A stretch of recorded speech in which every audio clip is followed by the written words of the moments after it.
हजार दास्तान। मालिक, मैं आपको क्या बताऊं, वो किस तरह का सांप था। वो एक सुनहरा सांप था, चमकता हुआ, लगता था जैसे सोने का बना हुआ है। उसके सर पर एक हीरा रखा हुआ था जो जगमगा रहा था। वो काफी लंबा सांप था। मालिक, मैंने इतना खूबसूरत सांप आज तक नहीं देखा। वो मेरी आंखों में आंखें डाले देख रहा था। उसकी लंबी दो धारी जुबान बार बार अंदर बाहर हो रही थी। मालिक, वो जाने अचानक कहाँ से आ गया। मैं लाइट बंद करके उठा तो वो मेरे सामने था। मैंने सोचा, ले भाई रॉली, तेरा रोज़े आखिर आ पहुंचा। मेरा ख्याल था चंद लम्हे ही जाते हैं कि वो मेरी टांग पर फन मारेगा, लेकिन मालिक, बड़ी अजीब बात हुई। उसने मुझे डसने की कोशिश नहीं की, बस मुझे देखकर अपना फन फैलाए झूमता रहा। अच्छा, फिर? कमाल राय इसकी बात बड़ी दिलचस्पी और तवज्जो से सुन रहा था। रॉली ने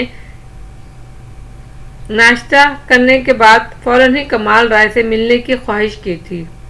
वो जल्द अज जल्द सांप वाला किस्सा बयान करना चाहता था और अब वो बैठा उसे सुना रहा था।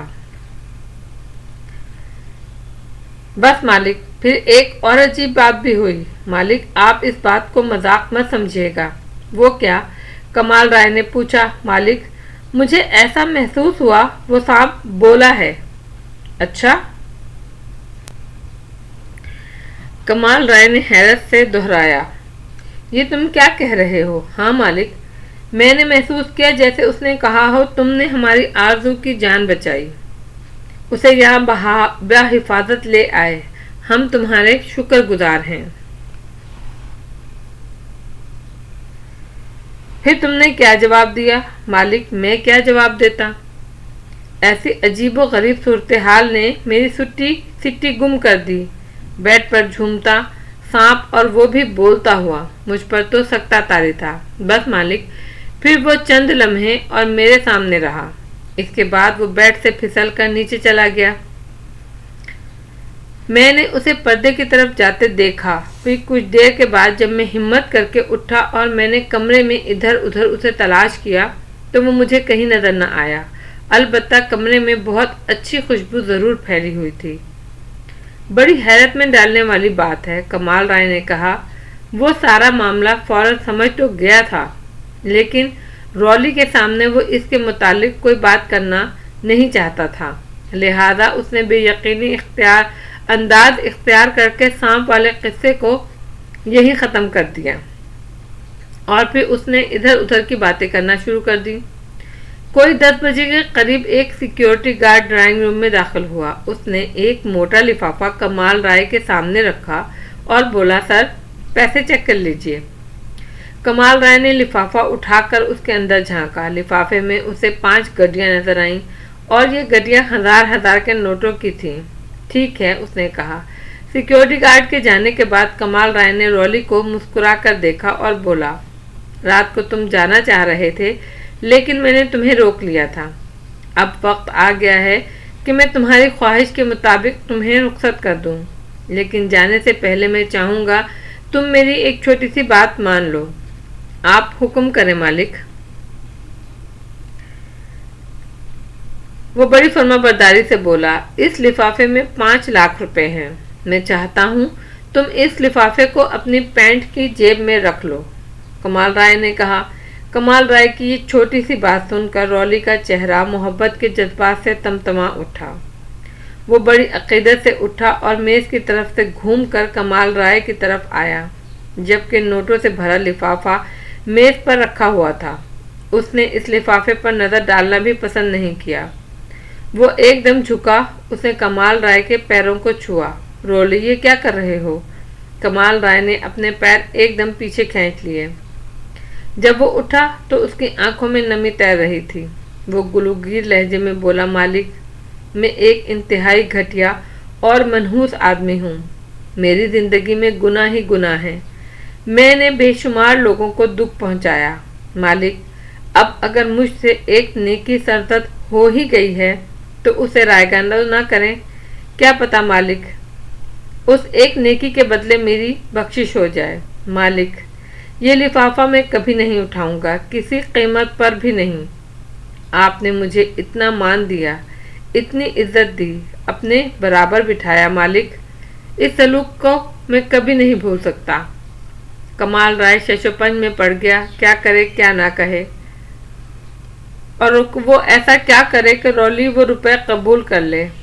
उसी वक्त आरजू ड्राइंग रूम में दाखिल हुई। अच्छा, आप लोग यहाँ हैं, वो कमाल राय को देखते हुए बोली। फिर उसने रॉली को अजीब अंदाज में खड़े हुए देखा तो उससे मुखातिब हुई। अरे आप खड़े क्यों हैं, बैठिए ना। जी बीबी। रॉली फौरी सोफा पर बैठ गया। भाई आरजू, तुम ही इन्हें समझाओ। क्या बाबा? बेटा, इस लिफाफे में थोड़े से पैसे हैं, मैं चाहता हूँ ये रख लें, लेकिन ये मान नहीं रहे। कमाल राय ने शिकवा किया। अरे क्यों? आरजू ने जल्दी से उठकर लिफाफा उठाया, उसमें झांक कर रकम का अंदाजा लगाया। फिर वो रॉली की तरफ बढ़ी और बड़े एहतराम से बोली, क्यों अंकल, आखिर क्या बात है? ये तो बहुत थोड़े से पैसे हैं। मैं जानती हूँ आप अब राजा वक़ार के इलाके में नहीं रह सकेंगे, आपको कोई नई जगह ढूंढना पड़ेगी, आपको पैसों की ज़रूरत होगी, ये पैसे रख लीजिए, आपके काम आएंगे। नहीं बीबी, मुझे शर्मिंदा ना करें। अच्छा यूँ करें, इन पैसों को बतौर कर्ज रख लें, जब कभी आपके पास इजाफी पैसे हों तो आकर मुझे दे जाइएगा, मैं ले लूँगी। ठीक है अंकल, अब तो इनकार नहीं ना। रॉली के लिए अब कोई फरार का रास्ता ना था। इस छोटी सी लड़की ने उसे अंकल कहकर एक लम्हे में अपना बना लिया था। फिर वो रकम भी बतौर कर्ज दे रही थी। ठीक है बीबी, मैं ले लेता हूँ। मौत और ज़िंदगी का बहरहाल कोई भरोसा नहीं, अगर मैं मर जाऊँ तो ये कर्ज मुझे माफ़ कर दीजिएगा। ये कहकर उसने लिफाफा उठा लिया। बिल्कुल, यह कर्ज मैंने अभी माफ़ किया। मेरे बाबा ने माफ़ किया? क्यों बाबा? हाँ बेटा बिल्कुल, कमाल राय ने खुश दिली से कहा। अल्लाह ने चाहा तो यह कर्ज मैं ज़रूर लौटाऊंगा। रॉली ने बड़ी यकीन से कहा। जाने क्या सोचकर? बाबा, मैं ये पूछने आई थी कि मेहरुन्निसा को इस सिलसिले में क्या बताऊं। अभी तुम उसे कुछ मत बताओ, मैं सोचता हूँ अभी क्या करना है। ठीक है बाबा, ये कहकर आरजू ड्राइंग रूम से जाने लगी। अच्छा बीबी, मैं कुछ देर के बाद चला जाऊंगा, अल्लाह हाफिज। अभी नहीं अंकल, दोपहर का खाना खा कर जाइएगा, आरजू ने कहा और उसका जवाब सुने बगैर ड्राइंग रूम से निकल गई। कमाल राय ने मुस्कुरा कर रॉली को देखा और बोला, भाई हमसे तो अच्छी हमारी बेटी रही, बहुत अच्छी बीबी हैं, अल्लाह इनकी ज़िंदगी खुशियों से भर दे। रॉली ने दिल से दुआ दी। फिर अचानक ही इसके चेहरे पर उदासी छा गई। मालिक, ये दुनिया बंदे को उसकी मर्जी के मुताबिक ज़िंदगी गुजारने क्यों नहीं देती? क्यों, क्या हुआ? कमाल राय ने इसकी बात समझ न पाकर पूछा। मालिक, आपको मेरा भाई हॉली याद है? हाँ, बहुत अच्छी तरह मालिक। क्या आप जानते हैं उसके साथ क्या हुआ? हाँ, हॉली के बारे में तो मैंने पूछा ही नहीं, बताओ कहाँ है वो? मालिक, वो मर गया। रॉली का चेहरा एकदम बदल गया, जैसे किसी ने उसके चेहरे पर अंगारे फेंक दिए हों। अरे ये कब हुआ? कमाल राय ने दुख से पूछा। मालिक, ये उस वक्त की बात है जब हमने रोशन गोट छोड़ा था। आपने हमें इतने पैसे दिए थे, खाने कमाने की फिक्र न थी। रोशन गोट छोड़ने के बाद पता नहीं मेरे दिल को क्या हुआ, इस जराइम की ज़िंदगी से नफरत हो गई। मैंने अपने छोटे भाई के दिल को टटोला तो वहाँ भी ऐसे ही जज्बात थे। रकम हमारे पास काफ़ी थी, हम दोनों ने अपने इलाके में जाकर छोटा सा जनरल स्टोर खोल लिया और हम दोनों पूरी नेक नियति से काम करने लगे। अल्लाह ने इस काम में बरकत भी दी, हमारा जनरल स्टोर खूब अच्छा चल रहा था। मालिक, मैं आपको सच बताता हूँ, जितने दिन मैंने जनरल स्टोर चलाया, हलाल की रोज़ी खाई, इस रोज़ी का मज़ा और सुकून कुछ और ही था। ऐसा मज़ा और सुकून मैंने ज़िंदगी में कभी नहीं पाया। लेकिन तकदीर को मेरा ये सुकून पसंद न आया। मेरे बुरे अमाल जो मुझे रह रह कर याद आते थे, एक दिन मुजस्सिम हो गए। हाँ मालिक, मेरे बुरे अमाल एक नए थानेदार की सूरत में मेरे जनरल स्टोर पर आ खड़े हुए। उस दिन میں دکان پر موجود نہیں تھا، شہر سے دکان کے لیے مال لینے گیا ہوا تھا۔ اس نے ڈنڈے سے شوکیس کا شیشہ بجایا اور اتنے زور سے بجایا کہ شیشہ چٹک گیا۔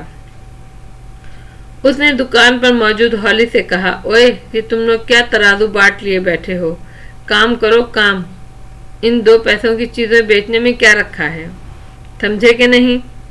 اور رولی کہاں ہے؟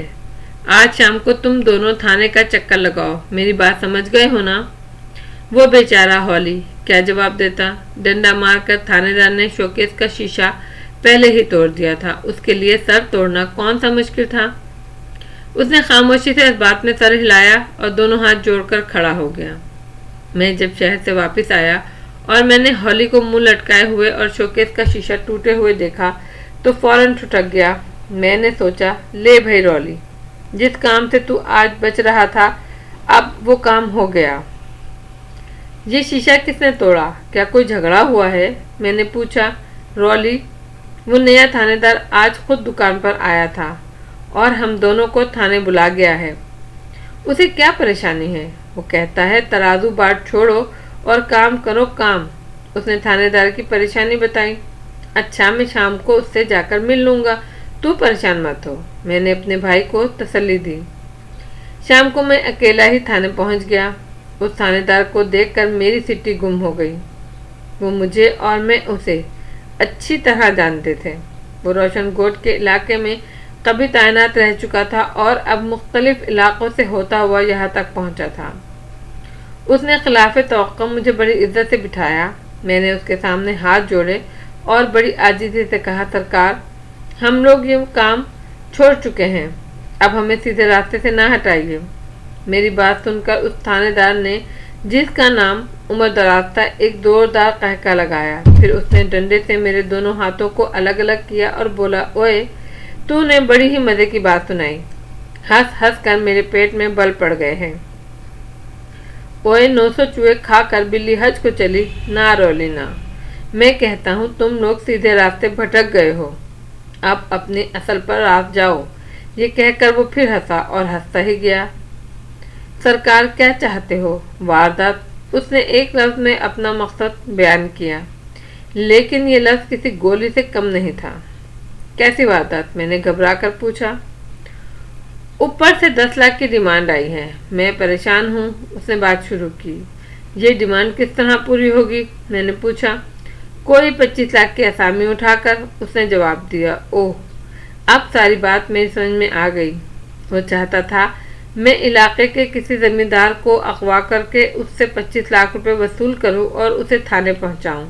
اس طرح کے کام میں نے بہت کیے تھے، میری پوری زندگی جرائم سے پر تھی۔ یہ میرے بائیں ہاتھ کا کھیل تھا، لیکن نہ جانے کیا ہوا، کہاں سے اتنی طاقت آ گئی۔ میں نے بڑے بھرپور اور مستحکم انداز میں نہ کہہ دیا، سرکار یہ کام میں نے چھوڑ دیا ہے۔ تھانے دار کو مجھ سے اس جواب کی توقع نہ تھی۔ اس پر جیسے بجلی گری، اس کا چہرہ یکدم بجھ گیا۔ اس نے مجھ سے ایک لفظ بھی نہیں کہا، کسی قسم کے غصے کا اظہار بھی نہیں کیا، بس اس نے مجھے گھور کر دیکھا اور ڈنڈے سے مجھے جانے کا اشارہ کیا۔ میں دھڑکتے دل کے ساتھ اٹھا اور تھانے سے باہر نکل گیا۔ تھانے دار عمر دراز کے اس انداز نے میرے اندر ہلچل مچا دی تھی۔ میرے اندر سے بار بار آواز آ رہی تھی، کچھ ہونے والا ہے، کچھ ہونے والا ہے۔ اور مالک، ابھی 4 دن بھی نہ گزرے تھے کہ عمر دراز نے میرے جنرل اسٹور پر چھاپا مارا۔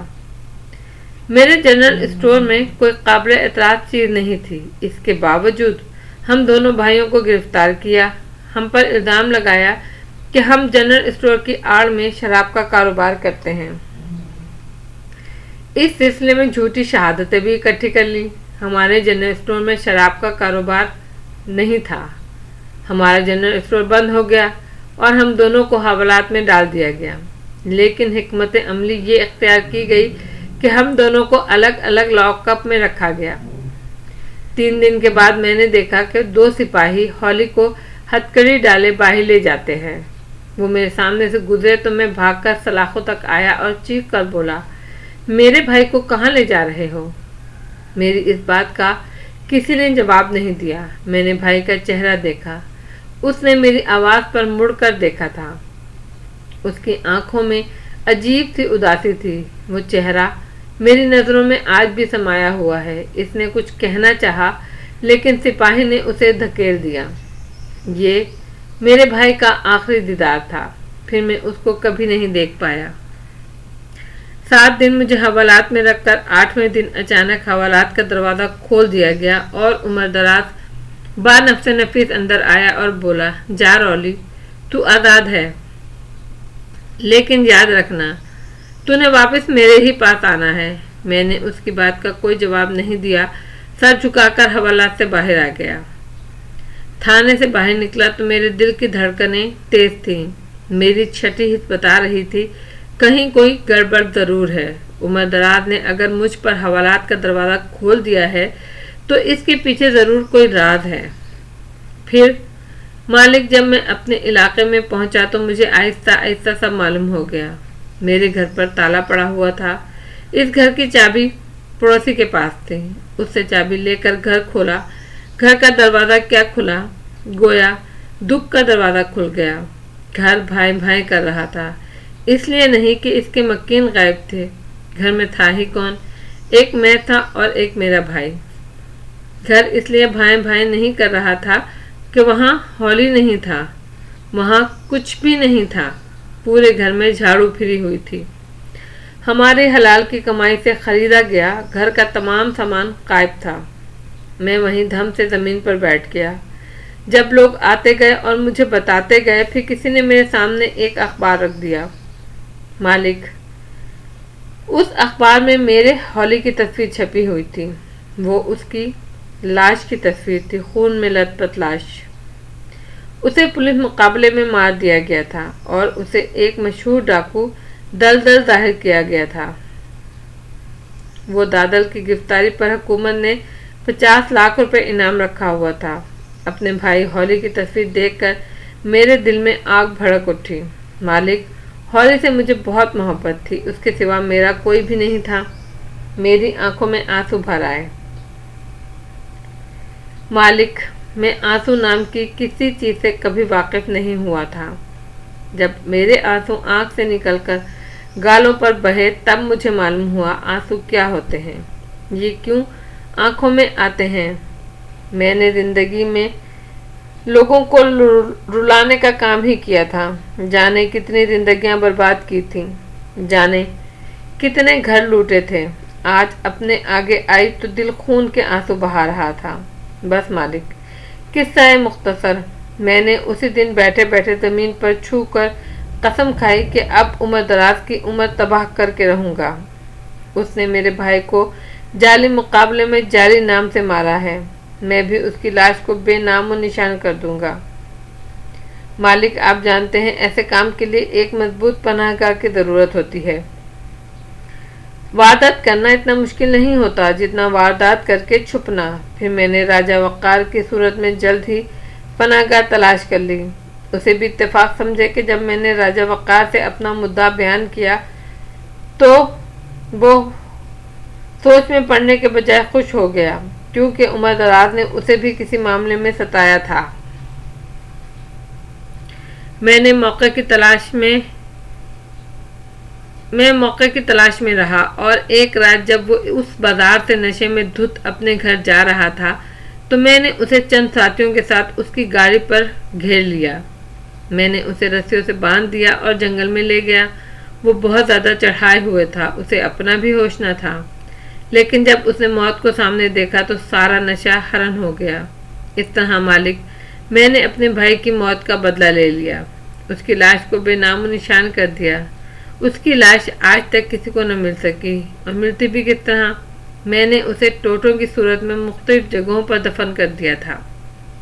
उसके बाद मेरे फिर वही शब रोज़ हो गए। मैं राजा वक़ार का गुलाम हो गया, अंधेरों में घिर गया। मालिक, मेरा तजुर्बा है कि जब घोर अंधेरा छा जाए तो कहीं न कहीं से रोशनी की किरण ज़रूर चमकती है।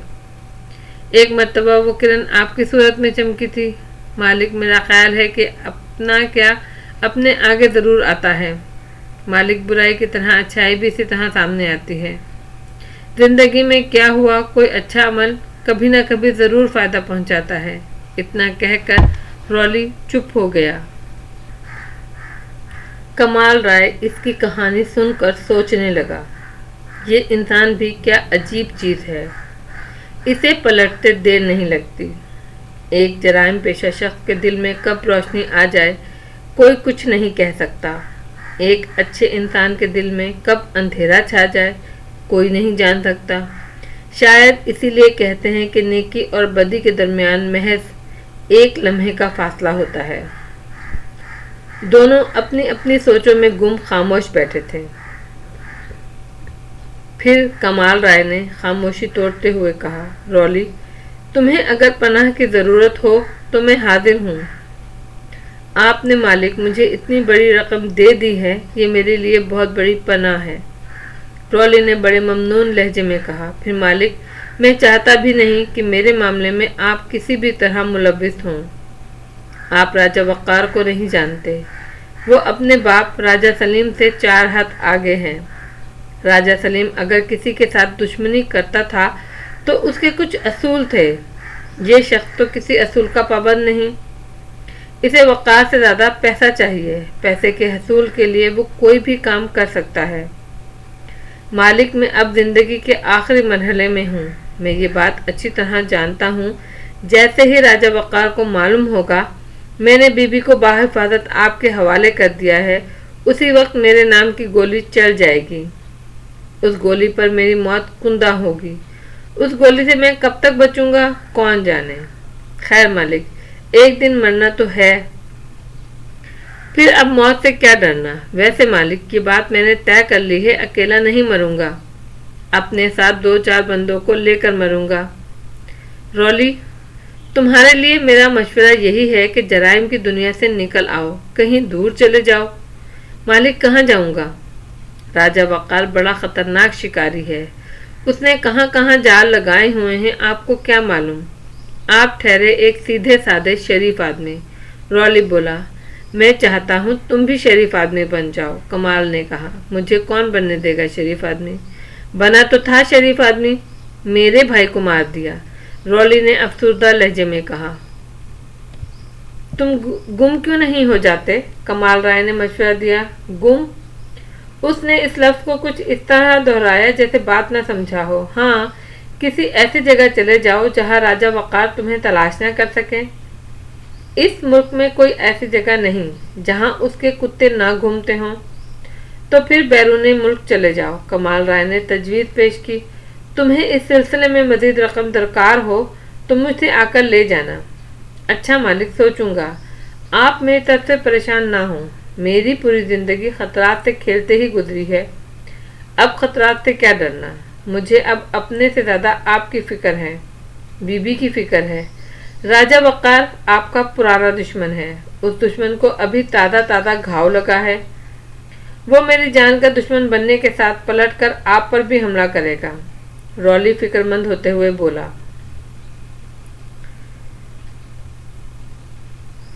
میں تمہاری بات سمجھتا ہوں رولی، وہ میرا پرانا دشمن تو ہے ہی، اب اس کو یہ بھی معلوم ہو چکا ہوگا کہ میں نے اس کی بیٹی کے حق پر ڈاکہ ڈالا ہے، یہ جان کر تو اس کی جان نکل گئی ہوگی۔ خیر کوئی بات نہیں رولی، میں شریف آدمی ضرور ہوں لیکن بزدل نہیں ہوں۔ راجہ وقار نے اگر پر پردے نکالنے کی کوشش کی تو میں اسے دیکھ لوں گا، کمال رائے نے بڑی یقین سے کہا۔ اس بات کے بعد رولی خاموش ہو گیا، اس نے اب جواب نہیں دیا، وہ جیسے اپنی سوچوں میں کہیں گم تھا۔ رامیش خیال نے راجہ وقار کی سخت توہین کی تھی، اس نے نکاح سے انکار کیا ہی تھا، ساتھ ہی نکاح نامہ بھی پرزے کر کے ہوا میں اچھال دیا تھا۔ راجہ وقار کو اس بات پر سخت غصہ تو تھا لیکن وہ اندر سے مطمئن بھی تھا، اس نے آرزو کو رولی کے حوالے کر دیا تھا اور اب وہ شاخی نہ رہی تھی جس پر رامیش خیال کا آشیانہ تھا۔ راجہ وقار ایک شاطر آدمی تھا، اس نے سوچا جب بنیاد ہی ختم ہو گئی تو پھر سختی یا غصہ کرنے سے کیا فائدہ، جوان خون ہے، سختی کرنے سے رام نہ ہوگا، ویسے اس نے سختی کا نتیجہ دیکھ بھی لیا تھا، لہذا راجہ وقار نے فوراً کسی سیاست داں کی طرح अपनी हिकमत अमली तब्दील की और नया चोला पहनकर रामेश ख्याल के सामने आ गया। रात गुजरने के बाद जब रामेश ख्याल और मामू रशीद ने राजा वक़ार का रवैया यकसर तब्दील देखा तो दोनों चौकन्ने हो गए। दोनों ने एक दूसरे को तफहीमी नजरों से देखा। भाई क्या मामला है? मामू रशीद बिला आखिर बोले बगैर न रह सके। मामू क्या हुआ? ये राजा साहब सुबह से कितने चक्कर लगा चुके हैं, इन्हें एकदम हमारी बड़ी फिक्र हो गई है। हम रात को अच्छी तरह सोए के नहीं, मुंह धोया के नहीं, नाश्ते में तुम लोग क्या लेते हो वगैरह वगैरह। भाई ये क्या हो रहा है? कुछ नहीं मामू, लोमड़ी ने खरगोश की खाल पहन ली है। रामेश ख्याल ने हंसकर कहा। हाँ यही बात है, लेकिन खरगोश की खाल उसे पूरी नहीं आ रही। मामू रशीद भी चुप न रहे, वैसे वो छुपने की पूरी कोशिश कर रही है। रामेश ख्याल बोला। मामू रशीद अचानक उठे और दरवाजे की तरफ बढ़े। रामेश ख्याल उन्हें हैरत से देखने लगा। मामू कहाँ जा रहे हैं? रशीद ने कोई जवाब नहीं दिया। दरवाजे से बाहर निकलकर इधर उधर झांका, फिर दरवाजा अंदर से बंद करके वापस आया और उसके करीब बैठते हुए बोला। आरजू के बारे में अभी तक कुछ नहीं मालूम हुआ, वो कहाँ है? आपने बात नहीं की राजा साहब से? रामेश ने पूछा। हाँ की थी, लेकिन वो इस मौजू पर कुछ कहने को तैयार ही नहीं। मामू अगर आरजू को खुदा ना खास्ता कुछ हो गया तो इस हवेली को आग लगा दूंगा। मुझे तो ये फिक्र खाई जा रही है, हम राय साहब को क्या जवाब देंगे? उन्होंने अपना जानकर अपनी बेटी हमारे हवाले की थी। रामेश बहुत बुरा होगा अगर हम आरजू को रोशन गोट ना पहुंचा सके। मामू ताया से बात तो करे, हो सकता है आज कुछ बता दें। मैं तुम्हारे सामने ही बात करूंगा, उसे इधर आने तो दो। अभी वह दोनों बातों में मशगूल थे कि दरवाजे पर बेहंगम दस्तक हुई। दोनों ने जान लिया कि ये दस्तक राजा वक़ार के अलावा किसी की नहीं हो सकती। रामेश ख्याल ने मामू रशीद की तरफ देखा, फिर कहता हुआ होशियार लोमड़ी आ गई। फिर दरवाजे की तरफ बढ़ा और अंदर से लगी चुटखनी एक झटके से नीचे की और झटके ही से दरवाज़ा खोल दिया। रामेश ख्याल के चेहरे पर गुस्सा था, जैसे किसी ने ख्वामख्वाह आकर डिस्टर्ब किया हो। ओह ताया आप हैं?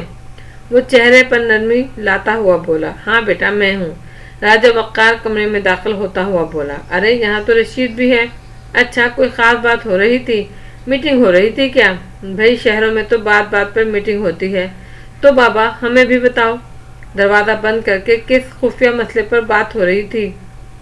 इससे पहले कि मामू रशीद कुछ कहते, ख्याल बोल पड़ा। हम लोग आरजू के बारे में बात कर रहे थे। दरवाज़ा बंद करके राजा वक़ार ने आंखें फाड़ कर कहा। एक बिल्ली बार बार कमरे में आ रही थी, इसलिए दरवाज़ा बंद किया था। रामेश ख्याल ने यूं ही बहाना कर दिया। हाँ बाबा, इस हवेली में बिल्लियाँ बहुत हैं।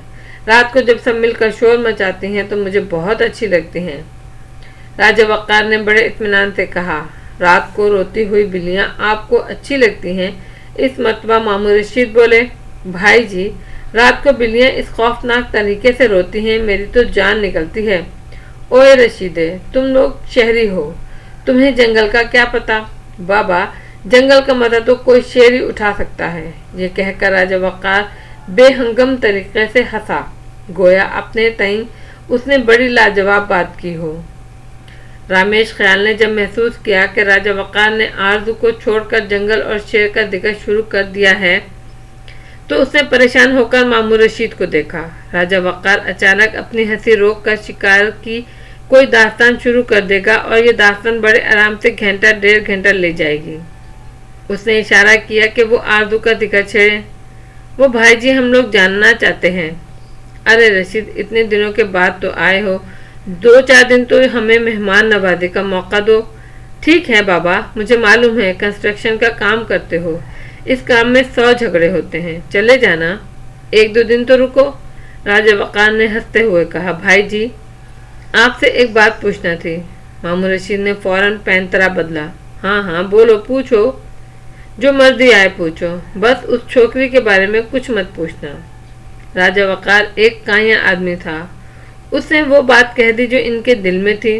क्यों भाई जी, उसके बारे में क्यों ना पूछें? आप जानते हैं कि वो महज एक छोकरी नहीं है, रामेश ख्याल की मनकूहा है और राजा कमाल की बेटी है। हम उसे रोशन गोट छोड़ने जा रहे थे। रोशन गोट और कमाल राय का नाम जैसे उसके तन बदन में आग लगा रहा था। एकदम उसका चेहरा सुर्ख हो गया। उसने गुस्से में कुछ कहना चाहा, मगर वो सिर्फ रोशन गोट कहकर चुप हो गया। ऐसा महसूस हुआ जैसे वो अपने गुस्से पर काबू पाने की कोशिश कर रहा हो। वो दोनों उसके चेहरे के उतार चढ़ाव का बगौर जायजा ले रहे थे। कुछ देर वो खामोश बैठा अपने जज्बात पर काबू पाता रहा, फिर बोला तो उसकी आवाज में ठहराव था। देखो रशीद, इस बात को तो मान लो कि तुम लोगों से एक बड़ी गलती हो गई है। खैर बाबा, कोई बात नहीं, तुम्हारी इस गलती का खुमियाजा अब मैं भुगतूंगा। पहले कमाल राय का बाप हम लोगों का दुश्मन था। उसने हमारे खानदान को बहुत नुकसान पहुंचाया। अब उसका बेटा एक मर्तबा फिर इसी रविश पर चल पड़ा है। अब उसने दूसरी तरह से जाल बिछाया है। वो रामेश ख्याल को हमसे छीन लेना चाहता है। बाबा रशीद, तुम जानते हो ऐसा कभी नहीं होने दूंगा मैं। तुम लोग तो दुश्मन के दाम में आ गए हो, लेकिन मैं ज़ेर होने वाला नहीं। मैं बड़ा ज़बरदस्त हूँ। राजा वक़ार ने गर्दन अकड़ा कर कहा, भाई जी, जो होना था वो हो गया। आप राह करम हमें आरज़ू के बारे में बता दें। वो कहाँ है? मुझे कुछ नहीं मालूम बाबा।